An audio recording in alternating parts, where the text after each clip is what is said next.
ВМРО-ДПМН ќе поднесе кривични пријави против собранискиот спикер Талат Џафери и директорот на службен весник Мартин Костовски за прекршување на законот и негово објавување без подпис на претседателот на државата. Ќе поднесат и иницијатива до Уставниот суд за испитување на уставноста на законот. Тврдат дека станува збор за насилнички обида да се протуркаат решенија кои ќе остават далекосежни последици по државата.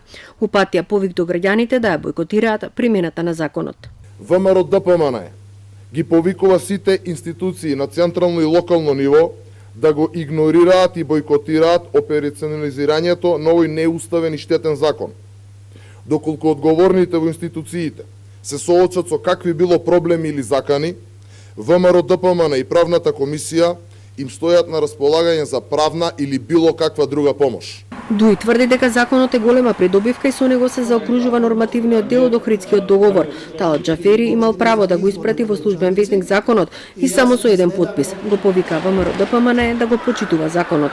И господинот Иванов и ВМРО-ДПМН треба да се одважат себе си, да се надминат себе си и да бидат први кои што ќе напишат ВМРО-ДПМН пред нивното седиште на албански јазик. И СДСМ смета дека законот треба да се почитува. Треба да ја почитуваме волјата на граѓаните, треба да ги почитуваме правата на граѓаните.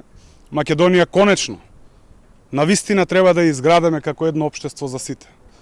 Ние како Социјалдемократски сојуз на Македонија во тоа силно веруваме, затоа што со тоа навистина ставаме крај на поделбите, крај на национализмот и ќе ја градиме Македонија како едно општество за сите. СДСМ и ДУИ очекуваат на почетокот примената на законот за јазици да се одвива со мали потешкоти, но убедени се дека целиот процес постепено ќе се одвива и сите институции ќе го почитуваат.